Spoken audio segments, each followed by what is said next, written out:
My son told me to stay out of his marriage, so I did. I stayed out of everything I paid for, including the house I gave them as a wedding gift. What happened next? Well, if they weren't ready for that consequence, they should have thought twice before treating me like a stranger in my own home. Before we go any further, let me ask you something. Have you ever given everything to someone only to be told you're asking for too much when you expect basic respect? If you have, write mother in the comments. If you think I'm being dramatic, write ungrateful. I read every single comment and I want to know where you stand on this. Now let me tell you what happens when a mother finally remembers her own worth. I gave that boy everything. Not just the obvious things like food and shelter and education. I gave him pieces of myself I'll never get back. My 20s were spent working double shifts at County General, mopping floors and emptying bedpans while my back screamed for mercy. My 30s disappeared into homework help and bedtime stories and doctor visits when he had pneumonia that one winter. I gave him my prayers, my sleepless nights, my dreams deferred. His daddy walked out when Marcus was 3 years old. Said he needed to figure himself out.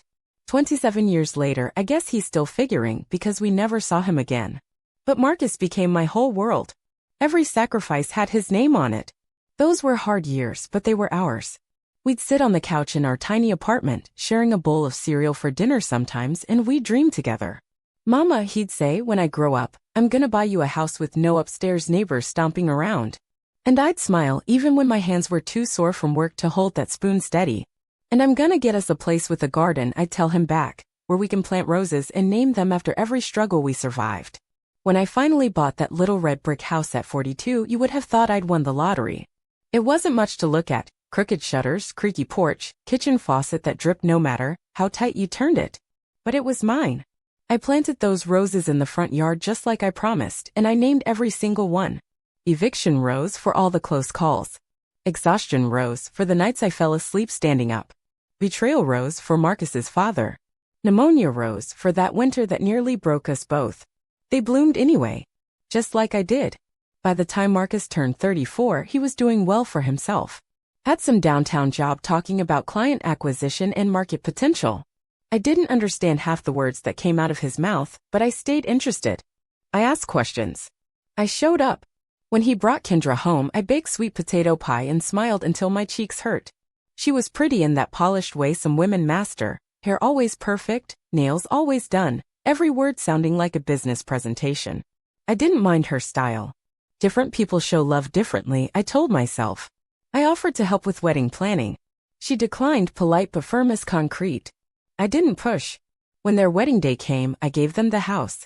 Not a down payment. Not a loan. The whole house, deed and all. That little red brick sanctuary I'd bled for. I'd already moved into a small condo closer to work. Didn't need much space anymore. I wanted them to start their marriage with something solid, something real. Build your life in a place born from sacrifice, I told them as I handed over those keys. They both smiled. Kendra said thank you, but it sounded rehearsed, like she'd been practicing gratitude in the mirror. I chalked it up to wedding day nerves. At first, everything seemed normal. I'd bring leftovers every few weeks. They'd send photos of their redecorating projects. Then the communication started slowing down. Days without texts became weeks. When I'd call, Marcus would answer with that distracted voice people use when they're not alone and wish you'd hang up quickly. I started noticing things in their social media posts. Every caption said things like, finally built our dream space, or started from the bottom, now look at us. Not once was I mentioned. Not once. Like that house had materialized out of thin air, like their foundation had built itself. I let it slide. Told myself they were just adjusting to married life, finding their rhythm as a couple. Then came the day I decided to surprise them with peach cobbler. Peach cobbler had been Marcus's favorite since he was little. Every birthday, every job interview, every rough day, he'd ask for my peach cobbler. Once told me it was better than anything in the world, even video games. I remembered that while I rolled out the crust that morning, brushing sugar across the top with the same care I'd used when he was 7 years old. I got to the house, my house, and knocked on the door. Marcus opened it halfway. Not wide, not welcoming. Just halfway, like I was selling something he didn't want. We've talked about this, Mom, he said, before I could even say hello. I blinked. Talked about what, baby? You can't just pop up. Kendra and we have boundaries now. A schedule. That word, boundaries, hit me like cold water. I hadn't raised him with guilt trips or manipulation. I wasn't one of those hovering mothers you see on TV. I showed up maybe once every few weeks, always with food, always with love. Before I could respond, I heard her voice from behind him. Honestly, Marcus, we've been thinking about changing the locks. She said it like she was asking for more coffee. Casual. Flat. Then she laughed. And my boy, the same boy I'd held through fever dreams and middle school heartbreak, he laughed too. Like she'd said something clever instead of cruel. We're good, Mom. Thanks though, he said, and closed the door. Just like that. I stood there holding that cobbler like an idiot, my arms going stiff in the afternoon heat. I felt like a door-to-door salesperson who'd been dismissed. No kiss on the cheek. No, how are you doing, Mama? Just erased. Let me ask you something. Have you ever cooked someone's favorite food, drove across town to surprise them, and had the door shut in your face? Drop a broken heart emoji if you know that feeling. I want to see how many of us are out there. I walked back to my car on legs that felt disconnected from my body. The cobbler was still warm against the foil, steaming like it didn't know it was unwanted. I sat behind the wheel and stared at that house, those roses still blooming in the yard, but they weren't mine anymore. In the rearview mirror, I could see Kendra leaning over Marcus's shoulder, showing him something on her phone. They were both laughing again. That sound used to mean joy to me. Used to mean home and safety and love. Now it sounded like a lock turning from the inside. I didn't cry that day. I didn't curse or scream or call them names. I went home, put that cobbler in the refrigerator, poured myself some tea, and walked into my bedroom.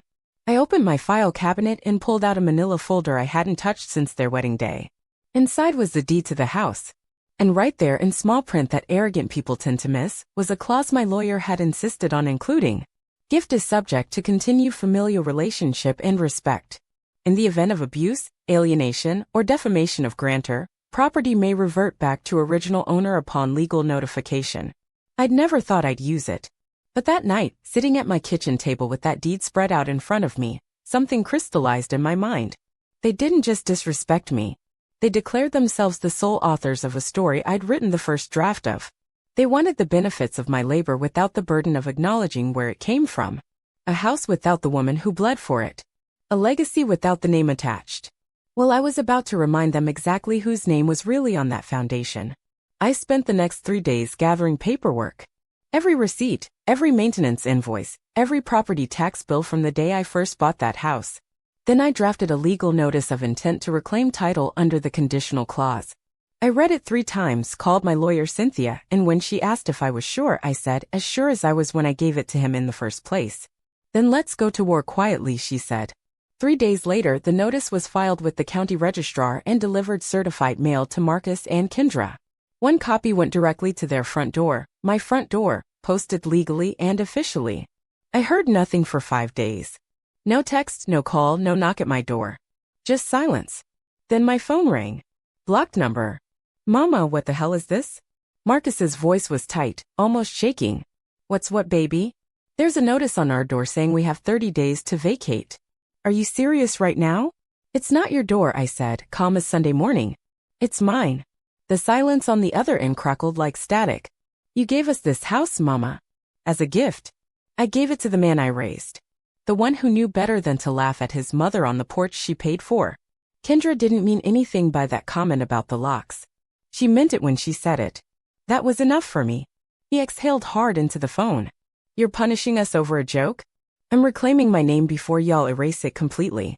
A long pause. Do you know how this makes us look? I almost laughed out loud. Boy, you're worried about how you look? You should have been worried about how you treated me. He hung up without saying goodbye. If you think a mother has the right to take back what she gave when she's being treated like garbage, write justice in the comments. If you think I went too far, write too much. I want to know where you stand because this story isn't over yet. The next morning, Kendra posted one of her slick videos online. Her crying into the camera about boundaries in respect and toxic family members trying to ruin marriages. She never said my name, never mentioned the house, just enough crocodile tears and soft piano music to fish for sympathy. But the internet isn't as gullible as she thought. People started connecting dots. Someone reposted their wedding photos with those captions about building everything from scratch. Another person dug up a Facebook post I'd made the day I gave them the house. I pray this home gives you the peace I never had. Build wisely. That post went viral overnight. Her little victim video got buried under comments like, Y'all erased that woman's whole existence, and she gave you a house and you mocked her, and black mothers are not disposable. She tried deleting everything. Then she went private. I didn't say a word publicly. I just watched the clock tick down. 25 days left. Then 20. Then 15. Meanwhile, that cobbler sat in my refrigerator like evidence of everything I'd been too polite to acknowledge. Every time I opened that door, it reminded me that they still thought this was a negotiation. It wasn't. It was already decided. 7 days left. That Sunday, I went to church and sat in my usual spot, 2 pews from the front, far right side, where the sunlight hits the stained glass just right to make the dust dance like tiny spirits. I didn't pray for strength. I already had that. I prayed for peace. Not for me, for Marcus. Because after this week, there would be no going back for any of us. When I got home, there was a voicemail from Cynthia. Judge signed the ruling. Title reversion is final. The house is legally yours again, Gloria. They have 3 days to vacate or they'll be removed by the sheriff. 3 days. The next morning, Marcus called from a number I didn't recognize. I let it go to voicemail. When I finally listened, his voice sounded like it belonged to a stranger. Mama, I know you're mad. I know we made mistakes. But can we please talk before this goes too far? Too far? Child, this was just the beginning. I'd been holding back for months, swallowing disrespect like bitter medicine because I thought love meant taking whatever they served me. I didn't call him back. 2 days left. Kendra texted me, "You're hurting your son more than you realize. You're tearing this family apart. People are talking." I typed a response. Deleted it. Typed another one. Deleted that too. Finally, I sent one message. "I stayed out of your marriage like you told me to. Now stay out of my house." Then I blocked her number. 1 day left. That night, I cooked myself a real dinner. Collard greens, baked chicken, black-eyed peas, cornbread. The kind of meal that smells like roots and redemption. The kind I used to make when Marcus came home from college, hungry for more than just food. I wasn't celebrating. I was remembering who I was before they tried to rewrite my story. I ate alone, quietly, gratefully. Then I went to the refrigerator, took out that peach cobbler, warmed it up, and finally took a bite. It tasted exactly like I remembered. Sweet, satisfying, worth the effort I'd put into making it. The morning came quietly. My body always knows when important things are about to happen. I woke before dawn, fully alert, ready. I didn't plan to be at the house for the handover. I told Cynthia I wanted nothing to do with watching them pack boxes or hearing excuses. My name was back on the deed. The house was mine again. That was enough. But around 10 o'clock, there was a knock at my door. Kendra stood on my porch holding a to-go coffee cup like it was a peace offering. She wore those oversized sunglasses women put on when they want to look dramatic, and her hair was pulled back in that tight, anxious way that screams, "I didn't sleep last night." "I just want to talk," she said, soft as butter she'd never offered me before. I didn't step aside. "Say it from there. Please. Just 5 minutes." I leaned against my doorframe and crossed my arms. I had all the time in the world now. "We didn't mean to disrespect you," she started. "It was just about boundaries, you know?"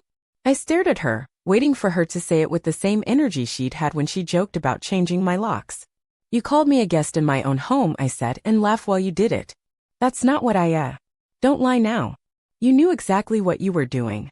You wanted me erased quietly, politely, like old furniture nobody wants to deal with in front of company." She looked away. Marcus didn't mean any of this to happen. That's when the fire rose in me.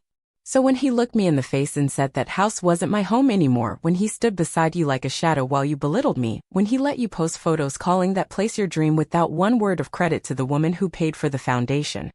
That wasn't his choice? She went quiet like someone had slapped her without touching her. "You don't get to come here and pretend this was an accident," I continued. "You knew what you were doing. You wanted me gone. Well, congratulations. Now you are." Her lips started trembling, that practice tremble women like her master so well. "You're really going to make us homeless?" I almost laughed. "Homeless? Please. You've got followers, sponsors, family with money. You've got options. What you don't have is my house anymore." "I built a brand around that kitchen," she snapped, showing me her real face for the first time. "And I built the kitchen," I said, "cold as winter. Before you ever knew what a ring light was. People are talking, Gloria. You're ruining our image. Do you care about how this affects Marcus's job? His reputation?" Now I did laugh. Not loud, just enough to let her know how pathetic that sounded. He cared about my dignity when he shut me out of the house I gave him? You worried about family reputation when you posted those photos erasing my name from your foundation. She didn't answer. I stepped outside and closed my door behind me. Made sure she couldn't even breathe near my peace. You should have read the fine print, I said, leaning close. It was right there in the deed. Small print. The same way y'all tried to make me small in my own home. She finally broke. Not all the way, but her eyes filled up, and for a second she looked like someone who finally saw the train coming. Too late to move. Then she said something weak, something desperate. What are we supposed to tell the neighbors? I smiled wide this time. Tell them the truth. Tell them the house went back to the woman who never really left it. She walked away then. No more tears, no more begging. Just quiet footsteps and the kind of shame she tried to hand me on a silver platter 6 months ago when I stood on that porch with peach cobbler and a heart full of love. At 10:06 that night, Cynthia texted, "They're out. Keys collected. Locks changed. Property cleared. All yours." I didn't reply. I just sat at my kitchen table and looked at my hands. The same hands that had cleaned hospital floors and braided Marcus's hair and planted roses and signed the papers that took back everything they thought I'd forgotten how to claim. I wasn't angry anymore. I was sovereign. And that silence was the sound of a matriarch taking back her name. If you've ever had to remind someone that you're not to be played with, drop a crown emoji in the comments. If you think family should be able to treat you however they want because they're blood, right? Family first. I want to see where my listeners stand on this. The day after the eviction, the neighborhood group chat exploded. Miss Carolyn from across the street sent me screenshots all morning. Nobody knew what had really happened. They just saw the sheriff, the locksmith, 2 people carrying boxes out of a house they thought they owned. By afternoon, it was online. Some local blog posted a story. Entrepreneur couple evicted from historic family home in quiet legal dispute. They didn't mention my name, but they didn't need to. In the comments, people were already digging. Someone found those wedding photos from 4 years ago, me in my navy dress, handing them a wooden box with the keys and a handwritten note. I hope this home holds the kind of peace I never had. May you build without forgetting who laid the first brick. That post had gone viral back then. People said it made them cry. When it resurfaced, everything changed. People weren't mad at me. They were mad at them. Y'all erased the woman who gave you the roof. She built that home and they turned her into a guest. Black mothers are not ornamental. They are the foundation. I didn't comment. I didn't share. But I watched. Watched Kendra lock down her social media. Watched Marcus's job quietly remove his photo from their website. Watched the house sit still and quiet on Hillside Avenue. Peaceful finally. 2 days later, Marcus called. This time he didn't block his number. I let it ring twice before answering. "Hi," he said. His voice was dry, hollow. "Hi. I saw the posts online. Everything's kind of falling apart right now." I didn't respond. Kendra's family is disappointed. Her brand is tanking. People are messaging my job. Still nothing from me. You really didn't have to go that far, Mom. That made me blink. Marcus, I didn't go far. I went home. Silence. You embarrassed us, he whispered. No, baby. You embarrassed me. I just made it legal. He was quiet for a long time. Maybe he expected tears or begging or for me to fold like I used to when he was little and scraped his knee. But this wasn't the same boy and I wasn't the same mother. You told me to stay out of your marriage, I continued. So I stayed out of everything connected to it. That includes the house, the bank transfers, the utilities still in my name, and my silence. You don't get to treat me like a stranger and keep my name on your foundation. Finally, he said it. I'm sorry. It didn't land the way he thought it would. Not because it wasn't overdue, but because it was empty. He didn't call when those legal papers arrived. He didn't defend me when Kendra laughed in my face. He didn't check on me when I stopped coming around. He only came to apologize when the internet decided I was right. That's not remorse. That's public relations. Thank you, I said and hung up. Some doors don't need to be slammed. They just need to be closed. Later that evening, I made myself dinner. Something simple, lentils and rice, some greens on the side. I ate in silence, no TV, no music, just the hum of hard-earned peace. After dinner, I pulled out an old photo from a shoebox. Marcus at 10 years old, sitting on our old apartment porch with his arms full of school supplies I bought from 3 different stores because we couldn't afford everything in one place. I looked at that little boy for a long time. Then I put the photo away because I had already mourned him. The house sat empty for 2 weeks. No curtains, no porch lights, no sound of people pretending to love each other inside walls that remembered everything. It was resting like the building itself was holding its breath after all it had witnessed. I didn't rush to fill it. I needed time to let go of what it used to represent and remember who I was before I handed those keys to someone who couldn't be bothered to say thank you. People kept asking what I was going to do with it. You moving back in, Miss Gloria? You should rent it out, make some money. One neighbor whispered I'd burn it down if I were you, just for peace. But peace doesn't come from fire. It comes from forgiveness, not for them, but for me. And forgiveness doesn't always mean reconciliation. Sometimes it just means you're done carrying what someone else tried to bury you under. One morning I drove across town to a little daycare tucked between a laundromat and a tire shop. The sign out front had caught my eye weeks earlier. Children rise when they know they're safe. Inside I met Tiana. She ran the place with the kind of exhaustion only single mothers know. Soft voice, fast hands, always cleaning something while watching everything at once. She had 2 kids, a girl and a boy, 5 and 7. Lived in a 1-bedroom apartment that leaked when it rained. I didn't ask for her story, but she gave it anyway. Not because she was looking for help, but because sometimes people like us don't get asked how we're doing. And when we finally are, the truth just spills out. I went home, pulled that deed from my drawer one more time, and called Cynthia. I found who it belongs to, I said. She didn't even ask if I was sure. The papers were signed 3 days later. I didn't give Tiana the house the same way I'd given it to Marcus. No party, no pictures, no ribbon. Just a firm handshake and a small box with 2 keys and a note. Tiana, build gently. Love loudly. Make it a home where no one ever feels like a guest. Gloria. I didn't go with them the day they moved in. I didn't need to. I had already made peace with that house. It was no longer a symbol of what I'd lost. It was a tool I had reclaimed and passed forward to someone who understood its value. A week later I got a card in the mail. Handwritten, blue ink, my daughter asked if the lady who gave us the house used to be a superhero. I told her yes, because only superheroes can take pain and turn it into hope. I put that card on my refrigerator right next to a magnet that says, protect your peace like it pays the rent. One night, about 2 weeks after Tiana's family moved in, I finally did something I hadn't done since the day I stood on that porch with cobbler in my hands. I walked to my shelf and pulled out the photo album full of Marcus. Baby pictures, school plays, graduation, his wedding, all of it. I sat with those photos for hours. I cried, but not like people cry in movies. No loud sobs, no shaking hands.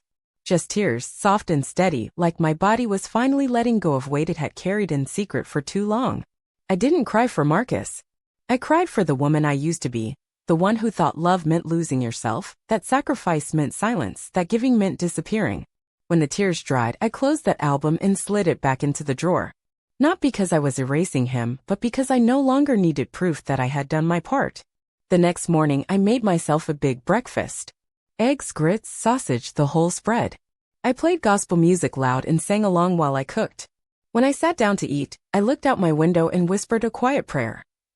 Thank you, Lord, for finally teaching me that boundaries are holy too. Later that afternoon, I walked past Hillside Avenue. Not on purpose, it was just part of my daily route now. Tiana's daughter was on the porch braiding a doll's hair. She looked up and smiled so big you'd think I was bringing Christmas morning. You the house lady? She yelled. I laughed out loud. I suppose I am. Thank you for my room. She waved like I was a parade float. Her mama came to the door and smiled too. A quiet kind of smile that says, I'm building something here, and don't worry, I got this. And in that moment, I realized something important. This wasn't a story about a house being taken back. This was a story about a woman finally remembering she never needed permission to take up space in her own life. They told me I was just a guest in the home I built. But now I know the truth, I was never the guest. I was always the foundation. And foundations don't move for anybody. If this story touched something in you, if you know what it feels like to give everything and be treated like nothing, I need you to do something for me. Hit that subscribe button. Share this with someone who needs to remember their worth.